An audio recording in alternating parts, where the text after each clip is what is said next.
네, 상속 분쟁이 최근 10년 사이 5배 가까이 증가했다고 합니다. 분쟁 대부분은 누가 생전에 부모로부터 더 많이 증여를 받았느냐라는데요.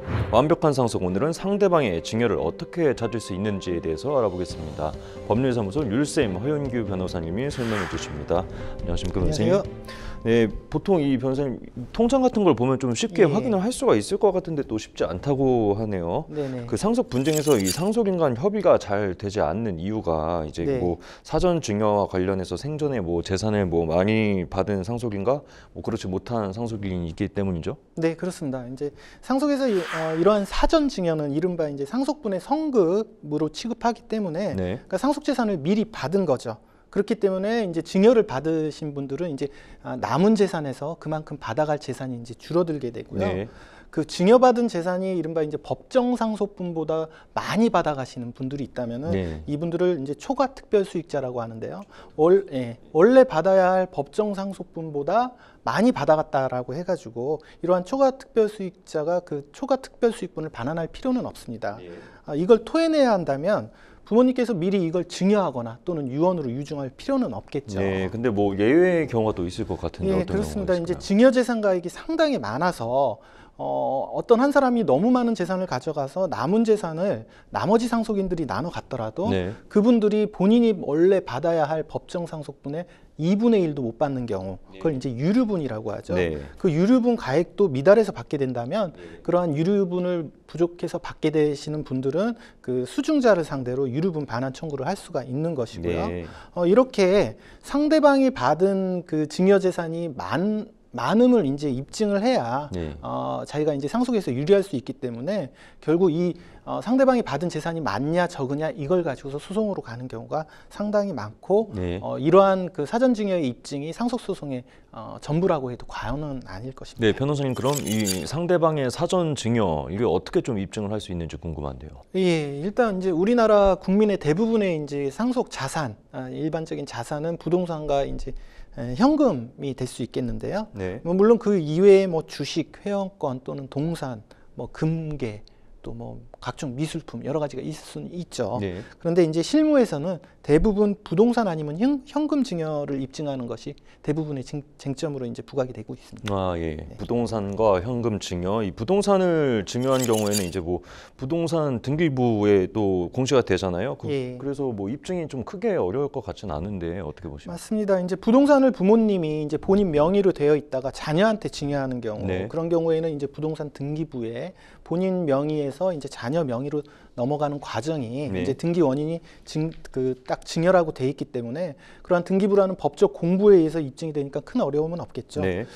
문제는 그 증여 부동산을 특정하는 게 이제 실무상 문제가 됩니다. 부동산을 특정하는 게 좀 어렵다. 어떤 말이냐면은 이제 다른 형제들이 분명히 부모님한테 부동산을 이제 증여받은 거는 알고 있다고 하는데 실제로 그 부동산이 어떤 부동산인지 특정을 못 하시는 경우가 상당히 많이 있습니다. 지번을 모르시는 경우죠.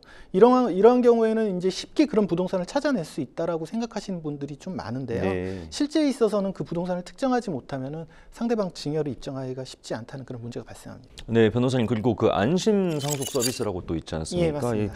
만약에 뭐 요즘에 뭐 부모님이 돌아가시면은 이 안심 상속 서비스 같은 걸로 또 부모님 부동산 이런 거 좀 파악할 수 있을 것 같은데요. 맞습니다. 안심 상속 서비스로 부모님의 부동산뿐만 아니라 또는 금융재산 등 모든 상속재산을 파악할 수는 있습니다. 그런데 이러한 사망 당시에 보유한 재산에 대해서만 조회가 되기 때문에 생전에 증여하고 사망 당시 피상속인의 명의로 되어 있지 않은 이런 증여 부동산은 조회가 되지 않는다는 한계가 있습니다. 미리 냈기 때문에. 그렇습니다. 이러한 경우에는 이제 상대방 증여를 그 부동산 증여를 입증하기 위해서는 과거에 이제 피상속인 부모님이 보유했던 부동산 내역을 이제 파악을 해야 되는데 가장 대표적인 방법이 이제 그 부모님이 보유하셨던 부동산의 재산세 보유 내역, 이제 그 내역을 보고 그 등기부를 확인해서 그 증여의 이력을 확인하시는 방법이 있습니다. 상속인이면 누구나 다 볼 수 있는 거고요. 상속인이시면은 이제 가족 관계만 증명을 하게 되면 조회가 가능하고요. 뭐 그 이외에 이제 소송에 직접 들어가게 되면 법원을 통해서 이제 사실조회할 수 있는 방법도 추가적으로 있을 수 있습니다. 그럼 이 다음으로 이 현금 자산의 증여는 좀 어떻게 찾는지 궁금한데요. 현금 자산 이제 보통 이제 예금으로 거래를 하실 텐데요. 네. 상속인이라면 누구나 아무런 제한 없이 그 돌아가신 부모님의 생전 그 금융 거래 내역을 조회를 할 수가 있습니다. 네. 그래서 이제 부모님의 생전 거래 내역을 분석을 해서 자금 흐름을 추적하고 현금 증여를 입증할 수 있을 겁니다. 다만 이제 계좌 이체가 아닌 부모님께서 현금을 빼거나 수표를 빼서 이거를 이제 직접 현물로 전달하는 경우에는 그 계좌 이체와 달리 그 수증자를 특정하기 어려운 점이 있기 때문에 그럴 때는 좀 한계가 있다고 할 수 있죠. 그 보통 부모님이 좀 어려운 형제한테는 이 금전적인 지원을 좀 하는 경우가 많고 좀 이제 뭐 계좌 거래가 아닌 뭐 현금이나 수표로 이렇게 주시는 경우도 좀 많을 것 같은데 그렇습니다. 이 증여 사실을 온 가족이 다 알고 있다고 하고 그 증인도 많다고 하면은 뭐 이걸로 입증할 수는 없는 건가요? 네, 저희가 이제 상담을 하다 보면 대부분 뭐 어떤 형제가 이제 결혼할 때, 뭐 또 창업할 때, 또 뭐 유학 갈 때 어떤 다양한 원인에 의해서 부모님이 이제 지원한 사실을 모든 가족들이 알고 있다라고 해서 이제 확실하게 입증할 수 있다라고 이제 얘기들은 하시는데요. 이제 막상 소송에 들어가다 보면은 이제 그 돈을 받았다고 하는 상속인들이 자기는 받은 적 없다라고 부인하는 경우가 대부분입니다.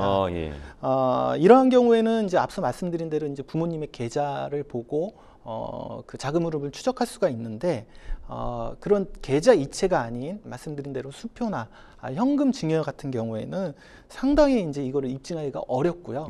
그런 경우에는 이제 은행의 개별 거래마다 전표나 수표 조회를 해야 되는데 이러한 전표나 이제 수표의 이제 그 관련 자료들의 이제 보관 기간이 보통은 이제 1금융권 같은 경우에는 5년, 그 이외의 기간 같은 경우는 그 이상이 되기도 하는데요.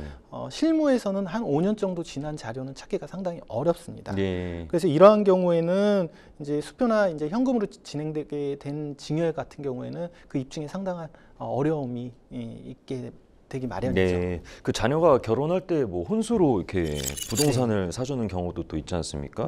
뭐 이러한 경우에도 이 사전 증여로 좀 인정을 받는 건지 좀 궁금한데요. 흔한 경우죠. 뭐 결혼했을 때 이제 부모 도움 받지 않고 이제 결혼하는 경우가 요즘은 오히려 좀 적은 것 같고요.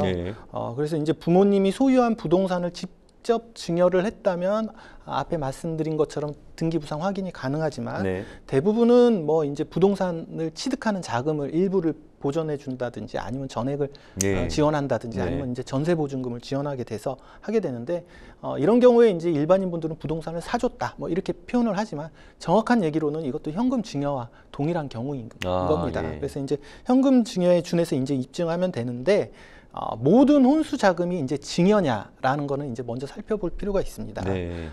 보통 이제 의례적 수준의 이제 소액의 이제 혼수 자금은 증여이기는 하지만 상속에서 말하는 이제 상속분의 성급이라는 특별 수익이라고 보기는 좀 어려운 경우가 있어서 개별 가정마다 그 혼수 자금의 그 가액을 보고 그게 이제 특별 수익이냐 아니냐를 좀 따져야 되는 문제가 있다는 것 좀 유의하시면 될 것 같습니다. 혹시 그 소액이라고 하면 어느 정도 기준이?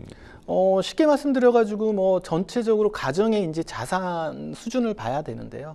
보통 가정의 자산이 한 10억 정도 되는 그런 어떤 가정이 있다고 했을 때 혼수 자금으로 한 100만 원 정도를 지원했다고 해가지고 그 상속분을 미리 줬다라고 얘기할 수는 없겠죠. 근데 뭐 한 1억 정도 줬다라고 하면 포함시킬 수 있을 겁니다. 근데 이제 반대로 뭐 자산이 뭐 100억, 1000억 정도 되는데 뭐 한 5천만 원 정도 준 거, 3천만 원 정도 준 거 좀 애매할 수 있는 경우가 있을 수 있습니다. 그러니까 일률적으로 딱 얼마다라고 할 수 없는 것이고 각 가게의 사정이나 전체적인 그 재정 상황을 보고 판단할 수밖에 없다. 그 만약에 아버지가 이 아들 명의로 뭐 3억 원짜리 집을 매수할 때 뭐 집과 3억 원은 모두 아버지가 뭐 이렇게 지원을 했다 이렇게 좀 생각을 해보고 그 후에 이제 아버지가 돌아가실 당시에 이 집값이 6억 원으로 이제 뛰었다 그러면은 이 증여 가액은 3억 원인지 6억 원인지 좀 궁금한데요. 실무에서 가장 이제 좀 많이 궁금해하시는 분들인데요. 보통 이제 증여재산을 상대방의 증여재산을 인정받게 되면 그만큼 이제 상대방이 미리 받아간 걸로 되기 때문에 증여 가액을 따지는 게 상당히 중요합니다. 일반 부동산을 직접 증여했다라고 한다면 아무리 과거 20년 전에 가액으로 증여했다라고 하더라도 특별수익으로 인정되는 가액은 현재 돌아가셨을 당시의 가액이 되기 때문에 만약에 3억짜리 아파트가 6억이 됐다면 6억이 이제 그 증여 가액이 되게 되는 거죠. 근데 지금 방금 말씀 주신 사안은 부동산을 증여한 게 아니라 부동산 취득 자금 3억을 증여한 것이기 때문에 부동산 증여와 같이 보진 않고요. 원칙적으로 3억을 증여한 걸로 보고 거기에다가 이제 물가 인상률 정도 반영한 금액 정도만 이제 증여 가액으로 된다는 게 이제 부동산 증여와 좀 틀리다 이렇게 생각하시면 될 것 같습니다. 먼저 이 형제 간 법적 분쟁부터 이제 뭐 가능한 한 피하는 것이 좋겠고요. 완벽한 상속, 오늘은 상속 분쟁이 발생한 경우에 자신의 권리를 구제받기 위한 사전 증여의 입증 방법에 대해서 알아봤습니다. 법률사무소 류일쌤, 허영규 변호사님 설명 감사합니다.